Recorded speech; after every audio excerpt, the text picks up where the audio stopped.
So ನಮಸ್ಕಾರಪ್ಪ ಎಲ್ಲರಿಗೂ, welcome back to the channel style in Kannada. So guys, ಇವತ್ತಿನ ವಿಡಿಯೋದಲ್ಲಿ ನಾನು ನಿಮಗೆ ಹೇಳ್ತೀನಿ 8 ಕಾಮನ್ ಹೇರ್ ಕಟಿಂಗ್ ಮಿಸ್ಟೇಕ್ಗಳ ಬಗ್ಗೆ. ಎಲ್ಲೋ ಒಂದು ಕಡೆ ಅವುಗಳನ್ನು ಮಾಡುತ್ತಿರೋದರಿಂದ ಕೆಲವು ಹುಡುಗರಿಗೆ ಅವರಿಗೆ ಬೇಕಾದ ಹೇರ್ ಸ್ಟೈಲ್ ಸಿಗುತ್ತಿಲ್ಲ. ಅವು ಯಾವ ಮಿಸ್ಟೇಕ್ಸ್ ಅಂತ ನೋಡೋಣ ಬರ್ರಿ. ಮತ್ತು ನೀವೇನಾದರೂ ಈ ಮಿಸ್ಟೇಕ್ಗಳನ್ನ ಮಾಡ್ತಿದ್ರೆ ಇನ್ಮೇಲಿಂದ ಮಾಡಬೇಡಿ. ಓಕೆ, ಇದರೊಳಗೆ ನೀವು ಮಾಡೋ ಫಸ್ಟ್ ಮಿಸ್ಟೇಕ್ ಏನಂದರೆ, ನೀವು ಹೇರ್ ಕಟ್ ಮಾಡಿಸಿಕೊಳ್ಳೋಕೆ ಹೋಗೋಕ್ಕಿಂತ ಮೊದಲು ನಿಮ್ಮ ಕೂದಲುಗಳನ್ನು ಶಾಂಪೂನಿಂದ ವಾಶ್ ಮಾಡಲಾರದೆ ಹಾಗೇ ಹೋಗಿ ಹೇರ್ ಕಟಿಂಗ್ ಮಾಡಿಸ್ಕೊಂಡು ಬಂದುಬಿಡ್ತೀರಿ. ಇದರಿಂದ ಏನಾಗುತ್ತೆ ಅಂದರೆ, ಕೆಲವೊಂದು ಸಲ ನಿಮ್ಮ ತಲೆಗೆ ನೀವು ಹಚ್ಚಿರೋ ಆಯಿಲ್ ಮತ್ತು ನೀವೇನಾದರೂ ಹೇರ್ ಸ್ಟೈಲಿಂಗ್ ಪ್ರಾಡಕ್ಟ್ ಯೂಸ್ ಮಾಡ್ತಿದ್ರೆ ಅವುಗಳನ್ನು ಬಹಳ ಸಮಯದವರೆಗೆ ವಾಶ್ ಮಾಡದೆ ಹಾಗೆ ಬಿಟ್ಟಿರುವುದರಿಂದ ನಿಮ್ಮ ತಲೆ ಬಹಳ ಡರ್ಟಿಯಾಗಿರುತ್ತದೆ. ಹೇರ್ ಕಟಿಂಗ್ ಮಾಡಿಸುವಾಗ ನಿಮ್ಮ ಬಾರ್ಬರ್ಗೆ ನಿಮ್ಮ ಕೂದಲುಗಳನ್ನು ಕಟ್ ಮಾಡೋಕ್ಕೆ ಬಹಳ ಪ್ರಾಬ್ಲಮ್ ಆಗುತ್ತೆ. ಇದರಿಂದ ಅವರು ಜಲ್ದಿಯಲ್ಲಿ ನಿಮ್ಮ ಕೂದಲುಗಳನ್ನು ಕಟ್ಟು ಮಾಡಿಬಿಡ್ತಾರೆ. ಇದರಿಂದ ನಿಮ್ಮ ಹೇರ್ ಸ್ಟೈಲ್ ನಿಮಗೆ ಬೇಕಾದ ಹಾಗೆ ಒಪ್ಪುತ್ತಿರುವುದಿಲ್ಲ. ಅದಕ್ಕೆ ನೀವು ಬಾರ್ಬರ್ ಶಾಪ್ಗೆ ಹೇರ್ ಕಟಿಂಗ್ ಮಾಡಿಸಿಕೊಳ್ಳೋಕೆ ಹೋಗೋಕ್ಕಿಂತ ಮೊದಲು ನಿಮ್ಮ ಕೂದಲುಗಳನ್ನು ವಾಶ್ ಮಾಡಿಕೊಂಡು ಹೋಗೋದು ಒಳ್ಳೆಯದು. ಸೆಕೆಂಡ್ ಮಿಸ್ಟೇಕ್ ನೀವು ಏನು ಮಾಡುತ್ತೀರಿ ಅಂದರೆ, ನೀವು ನಿಮ್ಮ ಬಾರ್ಬರ್ನ ಪ್ರತಿ ಸಲ ಚೇಂಜ್ ಮಾಡುತ್ತೀರಿ. ಅಂದರೆ ನೀವು ಹೇರ್ ಕಟ್ ಮಾಡಿಸೋಕೆ ಒಂದೇ ಬಾರ್ಬರ್ ಶಾಪ್ ಮತ್ತು ಒಂದೇ ಬಾರ್ಬರ್ ಕಡೆ ಹೋಗುವುದಿಲ್ಲ, ಬೇರೆ ಕಡೆ ಹೋಗಿ ಹೇರ್ ಕಟಿಂಗ್ ಮಾಡಿಸ್ಕೋತಿರುತ್ತೀರಿ. ಇದು ಕೂಡ ನೀವು ಮಾಡೋ ಒಂದು ತಪ್ಪು. ನೀವು ಪ್ರತಿ ಸಲ ಬಾರ್ಬರ್ನ ಚೇಂಜ್ ಮಾಡೋದರಿಂದ ಏನಾಗುತ್ತೆ ಅಂದರೆ, ನಿಮ್ಮ ಹೊಸ ಬಾರ್ಬರ್ಗೆ ನಿಮಗೆ ಬೇಕಾದ ಹೇರ್ ಸ್ಟೈಲ್ ಮತ್ತು ನಿಮ್ಮನ್ನು ಅರ್ಥ ಮಾಡಿಕೊಳ್ಳೋಕ್ಕೆ ಕಷ್ಟ ಆಗುತ್ತೆ. ಆದರೆ ನೀವು ಒಂದೇ ಬಾರ್ಬರ್ನಿಂದ ಹೇರ್ ಕಟಿಂಗ್ ಮಾಡಿಸುವುದರಿಂದ ಅವರಿಗೆ ನಿಮ್ಮ ಬಗ್ಗೆ ಚೆನ್ನಾಗಿ ಗೊತ್ತಿರುತ್ತೆ. ನೀವು ಹೇರ್ ಕಟ್ ಮಾಡಿಸಿಕೊಳ್ಳೋಕ್ಕೆ ಹೋದಾಗ ನಿಮಗೆ ಯಾವ ರೀತಿ ಹೇರ್ ಕಟ್ ಬೇಕು ಮತ್ತು ನಿಮಗೆ ಬೇಕಾದ ಹಾಗೆ ಅವರು ನಿಮ್ಮ ಹೇರ್ ಕಟ್ ಮಾಡುತ್ತಾರೆ. ಅದಕ್ಕೆ ನೀವು ಒಂದೇ ಬಾರ್ಬರ್ ಕಡೆ ಹೇರ್ ಕಟಿಂಗ್ ಮಾಡಿಸಿಕೊಳ್ಳಬೇಕು. ಇದರಿಂದ ನಿಮಗೆ ರೈಟ್ ಹೇರ್ ಸ್ಟೈಲ್ ಸಿಗೋ ಚಾನ್ಸಸ್ ತುಂಬ ಇರುತ್ತದೆ. ಥರ್ಡ್ ನಂಬರ್ ಒಳಗೆ ಮಾಡೋ ಮಿಸ್ಟೇಕ್ ಯಾವುದಂದರೆ, ಚೀಪ್ ಹೇರ್ ಕಲರಿಂಗ್. ನನಗೆ ಗೊತ್ತಿಲ್ಲ ನೀವು ಈ ಮಿಸ್ಟೇಕ್ ಮಾಡ್ತಿರೋ ಇಲ್ಲೋ ಅಂತ, ಆದರೆ ಕೆಲವು ಹುಡುಗರು ಈ ಮಿಸ್ಟೇಕ್ ಮಾಡುತ್ತಾರೆ. ಏನಂದರೆ, ಅವರ ಕೂದಲುಗಳಿಗೆ ಡಿಫ್ರೆಂಟ್ ಹೇರ್ ಕಲರ್ ಮಾಡಿಸಿಬಿಡುತ್ತಾರೆ. ಅವ್ರು ಅಂದ್ಕೊಂಡಿರ್ತಾರೆ ಇದು ಕೂಲಾಗಿ ಕಾಣುತ್ತೆ ಅಂತ, ಆದರೆ ಅದು ತಪ್ಪು.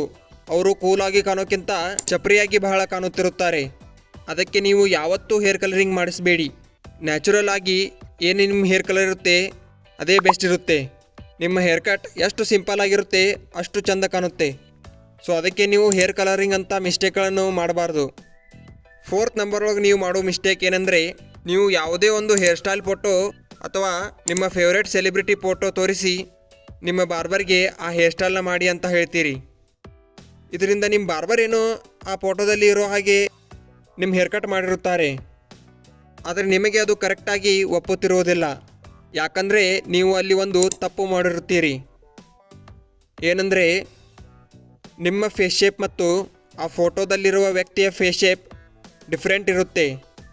ಅದು ಆ ವ್ಯಕ್ತಿಗೆ ಚೆನ್ನಾಗಿ ಕಾಣುತ್ತಿರುತ್ತದೆ, ಆದರೆ ಅದೇ ಹೇರ್ ಸ್ಟೈಲನ್ನು ನೀವು ಮಾಡಿಸಿದಾಗ ನಿಮಗೆ ಅದು ಒಪ್ಪುವುದಿಲ್ಲ. ಅದಕ್ಕೆ ನಿಮಗೆ ಮೊದಲು ನಿಮ್ಮ ಫೇಸ್ ಶೇಪ್ ಮತ್ತು ನಿಮ್ಮ ಫೇಶಿಯಲ್ ಫೀಚರ್ಸ್ಗಳ ಬಗ್ಗೆ ಗೊತ್ತಿರಬೇಕು. ಫೇಸ್ ಶೇಪ್ಗಳ ಬಗ್ಗೆ ನಾನು ಈಗಾಗಲೇ 2 ವಿಡಿಯೋಗಳನ್ನು ಮಾಡಿ ಹಾಕಿದ್ದೇನೆ. ನೀವು ಆಮೇಲೆ ಅವುಗಳನ್ನು ನೋಡಿ, ಲಿಂಕನ್ನು ಡಿಸ್ಕ್ರಿಪ್ಷನ್ನಲ್ಲಿ ಕೊಟ್ಟಿರುತ್ತೇನೆ. ಮತ್ತು ಫೇಶಿಯಲ್ ಫೀಚರ್ಸ್ ಅಂದರೆ ಏನಂದರೆ, ಒಬ್ಬೊಬ್ಬರ ಕಿವಿಗಳು ದೊಡ್ಡದಾಗಿರುತ್ತವೆ. ಆವಾಗ ನೀವು ನಿಮ್ಮ ಸೈಡಲ್ಲಿರೋ ಕೂದಲುಗಳನ್ನು ಜಾಸ್ತಿ ಫೇಡ್ ಮಾಡಿಸಿದಾಗ ಇನ್ನೊಬ್ಬರು ನಿಮ್ಮನ್ನು ನೋಡಿದಾಗ ಅವರ ಕಾನ್ಸಂಟ್ರೇಷನ್ ನಿಮ್ಮ ಕಿವಿಗಳ ಮೇಲೆ ಹೋಗುತ್ತದೆ. ಅದಕ್ಕೆ ನೀವು ಸೈಡಿನಲ್ಲಿ ಸ್ವಲ್ಪ ಕೂದಲುಗಳನ್ನು ಬಿಡಬೇಕು. ಮತ್ತು ಸ್ವಲ್ಪ ಹುಡುಗರದ್ದು ಮೂಗು ದೊಡ್ಡದಾಗಿರುತ್ತದೆ. ಆಗ ನೀವು ಅದನ್ನು ಬ್ಯಾಲೆನ್ಸ್ ಔಟ್ ಮಾಡೋಕ್ಕೋಸ್ಕರ ನಿಮ್ಮ ಹೇರಲ್ಲಿ ವಾಲ್ಯೂಮ್ ಇಡಬೇಕು ಮತ್ತು ಸ್ವಲ್ಪ ಬಿಯರ್ಡ್ ಬಿಟ್ಟಿರಬೇಕು. ಇದರಿಂದ ನಿಮ್ಮ ಮುಖ ಓವರಾಲ್ ಆಗಿ ಬ್ಯಾಲೆನ್ಸ್ ಆಗುತ್ತದೆ. ಮತ್ತು ಇನ್ನೊಂದು ಹೇಳಬೇಕು, ನಿಮ್ಮ ಫೇಸ್ ಶೇಪ್ ಮತ್ತು ನೀವು ನಿಮ್ಮ ಬಾರ್ಬರ್ಗೆ ರಿಫರೆನ್ಸ್ ಆಗಿ ತೋರಿಸುತ್ತಿರುವ ಫೋಟೋದಲ್ಲಿರುವ ವ್ಯಕ್ತಿಯ ಫೇಸ್ ಶೇಪ್ ಸೇಮ್ ಇದ್ದರೆ ನೀವು ಆ ಹೇರ್ ಸ್ಟೈಲನ್ನು ಮಾಡಿಸಬಹುದು. ಫಿಫ್ತ್ ನಂಬರ್ ಒಳಗೆ ನೀವು ಮಾಡೋ ಮಿಸ್ಟೇಕ್ ಏನೆಂದರೆ, ನಿಮ್ಮ 2 ಸೈಡಲ್ಲಿರೋ ಕೂದಲುಗಳನ್ನು ನೀವು ಸ್ಕಿನ್ ಫೇಡೆಡ್ ಮತ್ತು ಹೈ ಫೇಡೆಡ್ ಮಾಡಿಸಿಬಿಡುತ್ತೀರಿ. ಇದರಿಂದ ನಿಮ್ಮ ಹೇರ್ ಸ್ಟೈಲ್ ಬಹಳ ಅಸಹ್ಯವಾಗಿ ಕಾಣುತ್ತದೆ. ಏಕೆಂದರೆ ನಿಮ್ಮ ಸೈಡಲ್ಲಿರೋ ಕೂದಲುಗಳ ಲೆಂತ್ ಮತ್ತು ಟಾಪಲ್ಲಿರೋ ಕೂದಲುಗಳ ಲೆಂತು ಮಿಸ್ ಮ್ಯಾಚ್ ಆಗಿರುತ್ತದೆ. ಅದಕ್ಕೆ ಅದು ಚೆನ್ನಾಗಿ ಕಾಣುವುದಿಲ್ಲ. ಅದರ ಬದಲು ನೀವು ಯಾವ ರೀತಿ ನಿಮ್ಮ ಹೇರ್ ಸ್ಟೈಲಲ್ಲಿ ಫೇಡ್ ಮಾಡಿಸಬೇಕೆಂದರೆ, ನಿಮ್ಮ ಸೈಡಲ್ಲಿರೋ ಕೂದಲುಗಳು ಸ್ಟೆಪ್ ಬೈ ಸ್ಟೆಪ್ ಸ್ವಲ್ಪ ಹೆಚ್ಚಿಗೆ ಆಗುತ್ತಾ ಹೋಗುವ ಹಾಗೆ ಮಾಡಿಸಬೇಕು. ಮತ್ತು ಈಸಿಯಾಗಿ ನಿಮ್ಮ ಹೇರ್ ಸ್ಟೈಲ್ ಚೆನ್ನಾಗಿ ಕಾಣಿಸಬೇಕೆಂದರೆ ಈ 2 ರೀತಿಯ ಫೇಡ್ ನೀವು ಮಾಡಿಸಬಹುದು. ಮೊದಲನೆಯದು ಲೋ ಫೇಡ್ ಎರಡನೆಯದು ಮಿಡ್ ಫೇಡ್.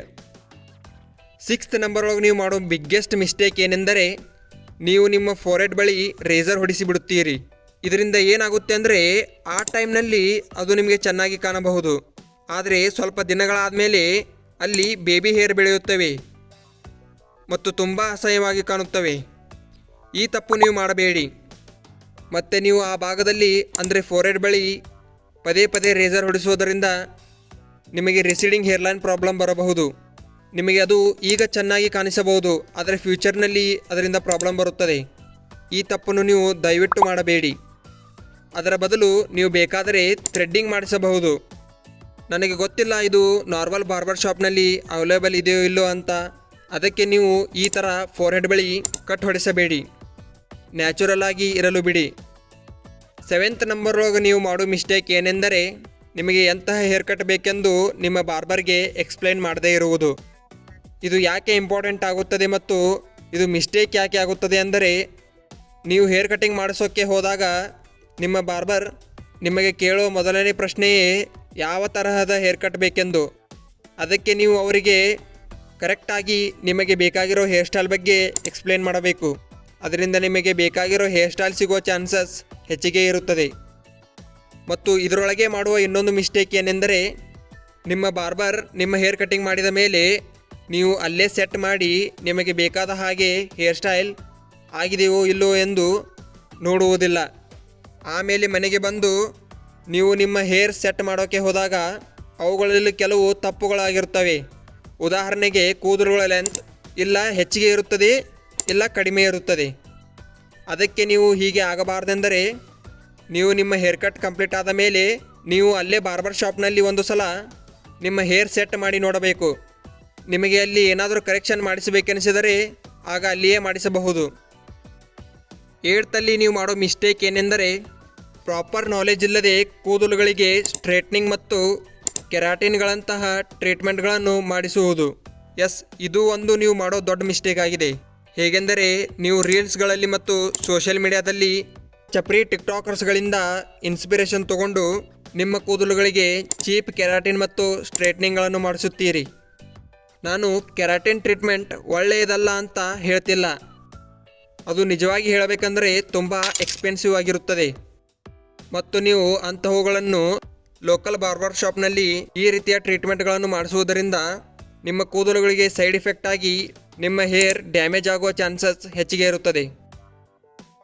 ಮತ್ತು ಹೇರ್ ಸ್ಟ್ರೇಟ್ನಿಂಗ್ ಬಗ್ಗೆ ಹೇಳಬೇಕೆಂದರೆ ಹೌದು, ಹೇರ್ ಸ್ಟ್ರೇಟ್ನಿಂಗ್ ನಿಮಗೆ ಸ್ಟೈಲಿಶ್ ಲುಕ್ ಕೊಡಬಹುದು ಮತ್ತು ಹೇರ್ ಸ್ಟ್ರೇಟ್ನರ್ಗಳ ರೇಟ್ ತುಂಬ ಕಡಿಮೆ ಬೆಲೆಯಲ್ಲೂ ಸಿಗುತ್ತವೆ ಮತ್ತು ಹೈ ಎಕ್ಸ್ಪೆನ್ಸಿವ್ ಬೆಲೆಯಲ್ಲೂ ಸಿಗುತ್ತವೆ. ಎಕ್ಸ್ಪೆನ್ಸಿವ್ ಇರುವ ಸ್ಟ್ರೇಟ್ನರ್ಸ್ ನಿಮ್ಮ ಕೂದಲುಗಳನ್ನು ಅಷ್ಟು ಡ್ಯಾಮೇಜ್ ಮಾಡುವುದಿಲ್ಲ, ಆದರೆ ಚೀಪ್ ಸ್ಟ್ರೇಟ್ನರ್ಸ್ಗಳು ನಿಮ್ಮ ಕೂದಲುಗಳನ್ನು ಡ್ಯಾಮೇಜ್ ಮಾಡುವ ಚಾನ್ಸಸ್ ಬಹಳ ಇರುತ್ತದೆ ಮತ್ತು ಈ ಡ್ಯಾಮೇಜ್ನಿಂದ ಹೇರ್ ಫಾಲ್ ಕೂಡ ಆಗಬಹುದು. ಓಕೆ, ಈಗ ನೀವು ನಿಮ್ಮ ಕೂದಲುಗಳನ್ನು ಯಾಕೆ ಸ್ಟ್ರೇಟ್ನಿಂಗ್ ಮಾಡಿಸಬಾರದೆಂದರೆ ನೀವು ಮಾಡಿಸುತ್ತಿರುವ ಬಾರ್ಬರ್ ಶಾಪ್ನಲ್ಲಿ ಆ ಬಾರ್ಬರ್ ಯಾವ ರೀತಿಯ ಮತ್ತು ಎಷ್ಟು ಸೇಫ್ ಇರುವ ಸ್ಟ್ರೇಟ್ನರ್ ಯೂಸ್ ಮಾಡುತ್ತಿದ್ದಾರೆ ಎಂದು ನಿಮಗೆ ಗೊತ್ತಿರುವುದಿಲ್ಲ. ಅದಕ್ಕೆ ನೀವು ಈ ರೀತಿ ಒಂದು ತಪ್ಪು ಮಾಡುವುದರಿಂದ ಭವಿಷ್ಯದಲ್ಲಿ ನಿಮಗೆ ಪ್ರಾಬ್ಲಮ್ ಆಗಬಹುದು. ಆದ್ದರಿಂದ ನಿಮ್ಮ ಕೂದಲುಗಳನ್ನು ಆದಷ್ಟು ನ್ಯಾಚುರಲ್ ಆಗಿ ಬಿಡಿ, ಅವುಗಳಿಗೆ ಈ ರೀತಿಯ ಟ್ರೀಟ್ಮೆಂಟ್ಗಳನ್ನು ಮಾಡಿಸಬೇಡಿ. ಇಷ್ಟು ಈ ವಿಡಿಯೋದಲ್ಲಿ ಹೇಳಿದ್ದು.